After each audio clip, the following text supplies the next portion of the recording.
18ஆம் படி கருப்பசாமி துணை.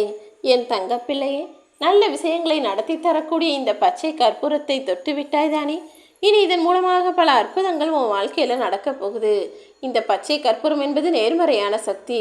உன்னை சுற்றி எவ்வளவு எதிர்மறையான சக்திகளும் எதிரிகளும் இருந்தாலும் அது எல்லாரையுமே அழித்து நான் உனக்கு நல்லது செய்ய போகிறேன்றதை உனக்கு உணர்த்துவதற்காக தான் இந்த பச்சை கற்பூரத்தை தொட சொன்னேன். அதுவும் பச்சை கற்பூரம் என்பது வெற்றிக்கான அடையாளம் அல்லவா? இனி உன் வாழ்க்கையில் நீ நினச்ச எல்லா காரியங்களும் வெற்றிகரமாக நடக்க தான் போகுது. எப்போதும் யாரிடமும் எந்த பலனையும் எதிர்பார்க்காமல், யாராவது உனக்கு உதவி செய்வாங்கன்னு எதையும் எதிர்பார்க்காமல் உன்னுடைய கடமைகளையும் காரியங்களையும் சரியாக செய்ய தொடங்கு. அது நீயே எதிர்பார்க்காத நேரத்தில் உனக்கான வெற்றியை உன்னிடமே கொண்டு வந்து சேர்க்குமேன் செல்லமே. நீ படுற கஷ்டமும் நஷ்டமும் நீ கற்றுக் கொடுக்கும் பாடங்களை தான் புரிஞ்சுக்க வைக்குது. வாழ்க்கையில் கஷ்டம் நஷ்டம் பிரச்சனைலாம் வரும்போது தான் யார் எப்படிப்பட்டவங்க, எந்த சூழ்நிலையில் நம்ம எப்படி சமாளிக்கணுன்ற பல புரிதல்கள் உனக்கு வரும். ஆக மொத்தத்தில் வாழ்க்கை உனக்கு கற்றுக் கொடுக்கக்கூடிய பாடங்களை புரிஞ்சுக்கிட்டு ஜெயிக்க தயாராகு தங்கமே. நீ பட்ட அவமானங்களையெல்லாம் உன் வாழ்க்கையின் வெற்றிக்கான உரமாக மாற்று. அது உரமாக மாறும்போது நல்ல மரம் போல உனக்கான வெற்றி உயர்ந்து நிற்கும். நேரம் கிடைக்கும் போதெல்லாம் உன்னுடைய அறிவை பயன்படுத்தி வாழ்க்கையை எப்படி சிறப்பாக்குவது என யோசிச்சுப்பாரு. இன்னும் நாம் முன்னேறணும், இன்னும் நாம் நல்ல நிலைமைக்கு வரணும். நீ அறிவை பயன்படுத்தி யோசிப்பதன் மூலமாக உனக்குள்ள புது புது திட்டங்களும் புது புது யோசனைகளும் வரும். அதை நாளைக்கு செய்யலான்னு தள்ளி வைக்காமல் அன்னன்னைக்கே செஞ்சு உன்னுடைய செயல்களை சீராக சிறப்பாக மாற்றிக்கிட்டினா நிச்சயமாக நீ வெற்றியை பெற்று விடுவாய் என் செல்லமே. கடின உழைப்பு இல்லாமல் எளிதாக கிடைக்கும் வெற்றியின் மீது கொஞ்சம் கவனமாக தான் இருக்கணும். ஏன்னா சுலபமாக கிடைக்கும் வெற்றிகளெல்லாம் சீக்கிரமாகவே உன்னை தாண்டி போய்கிட்டே இருக்கும். ஆனால் நீ கஷ்டப்பட்டு அதன் மூலமாக எந்த சின்ன வெற்றியை பெற்றாலும் அது நிரந்தரமாக உன் வாழ்நாள் முழுவதும் உனக்கு துணையாக இருக்கும். இந்த உலகத்தில் உன்னால் முடியாததுன்னு எதுவுமே கிடையாது.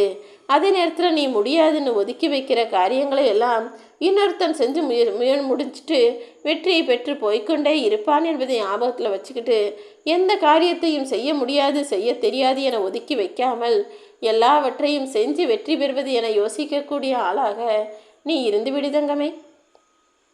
உண்மையாகவே சொல்லணும்னா இந்த உலகத்தில் நீ திருப்திப்படுத்த முடியாத ஒரே ஆள் உன் மனசாட்சி தான். ஏன்னா உன் மனசு நீ இருக்குன்னா அது இல்லைன்னு சொல்லும், நீ இல்லைன்னு சொன்னா அவன் மனசு இருக்குன்னு சொல்லும். அப்படி உன் மனசை சமாதானப்படுத்த முடியாமல் தானே நீயே பல சமயங்களில் குழம்பி தவிக்கிறாய். எப்போதும் உன் மனசாட்சிக்கு உண்மையாக நேர்மையான ஆளாக நீரு.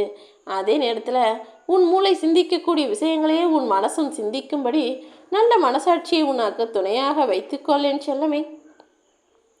மனிதன் என்பவன் ரொம்ப நேரம் வேலை செஞ்சுட்டு கொஞ்ச நேரம் ஓய்வெடுக்கலாம். ஆனால் ரொம்ப நேரம் வேலை செஞ்சுட்டு ரொம்ப நேரம் ஓய்வெடுக்கணுன்ற சோம்பல்தனம் வரவே கூடாது. ஓய்வெடுப்பதற்கும் சோம்பலுக்கும் உள்ள வித்தியாசத்தை முதல்ல நீ புரிஞ்சுக்கிற. ஓய்வெடுக்கிறதுன்றது உனக்கு அடுத்து மறுபடியும் வேலை செய்கிறதுக்கான புது உற்சாகத்தை கொடுக்கும். ஆனால் சோம்பலாக இருந்து நீ சும்மாவே உட்கார்ந்துருந்தீன்னா அது வேலை செஞ்சால் வர்ற களைப்பை விட அதிக களைப்பை கொடுத்து விடுமேன் செல்லமே. வேலையே செய்யாமல் ஓய்வெடுத்து நீ களைப்பதை காட்டிலும் வேலை செஞ்சு முடித்து முயற்சிக்கான முன்னேற்றத்தை பெற்றுவிட்டு அப்புறமாக ஓய்வெடுக்கலாம் என்பதை மனசில் வச்சுக்கோ. எப்போதுமே உன்னிடம் இருப்பதை நீ உயர்வாக நினை. உன்கிட்ட இல்லாத விஷயத்தை மலிவானதாக சாதாரணமாக நினச்சிக்கோ. அப்போதுதான் துன்பம் உன்னை நெருங்காது. ஆனால் ஒரு சில மனிதர்கள் தனக்கு வைரமே கிடைச்சாலும் அதை சாதாரண கூழாங்கல் போல் நினச்சிக்கிட்டு அடுத்தவங்ககிட்ட இருக்கிற சாதாரண உப்பை போய் வைரம் மாதிரி நினச்சி அதுக்கு மதிப்பு கொடுப்பாங்க. ஏன்னா தனக்கு கிடைச்சது சாதாரணமாக அடுத்தவனுக்கு கிடைச்சது அற்புதமாக நினைக்கக்கூடிய மனித எண்ணங்கள் இப்படிதானே கஷ்டத்தை கொடுக்குது. என் அன்பு பிள்ளையே, அடுத்தவன்கிட்ட இருக்கிறத பெருசாக நினைக்காத. உனக்கான பெரிதாக உனக்கான உயர்வானதையும் உனக்கான சிறப்பானதையும் உன் கைகளில் உன் வாழ்க்கையில் நான் கொடுத்துருக்கேன். அதையும் தாண்டி ஒரு சில விஷயங்கள் உன்னை மீறி போகுதுன்னா அதையும் சரி செஞ்சு உன் கைகளில் என்னால் ஒப்படைக்க முடியும். எப்போதும் யார் உன்னை அவமானப்படுத்தினாலும் அதற்காக வருத்தப்படாமல் அவமானத்தை தாண்டி என் வாழ்க்கையில் நான் நல்ல வருமானத்தை பெற்று உயர்ந்து முன்னேறி காட்டுவேன் என மனசுக்குள் வைராகியத்தை எடுத்துக்கோ. யாராவது உன்னை கேலி பண்ணாலோ அல்லது சந்தேகப்பட்டாலோ அல்லது உன்னை ஏளனமாக பேசினாலோ அல்லது மட்டமாக சொன்னாலோ அவர்கள் வார்த்தைகளுக்கு நீ பதில் சொல்வதை காட்டிலும் உன் வாழ்க்கையின் மூலமாக நீ பதில் சொல்லு. ஏன்னா வாழ்க்கையால் சொல்லக்கூடிய பதில்களுக்கு தான் இங்கு வலிமை அதிகம். உன் வாழ்க்கையில் நீ ஜெயிச்சாலே அது உன்னுடைய பதிலாகத்தான் அடுத்தவர்களை போய் சேருமேன் செல்லமே. சோதனைகளே இல்லாத வாழ்க்கையை இங்கே யாருக்கும் கொடுக்கல.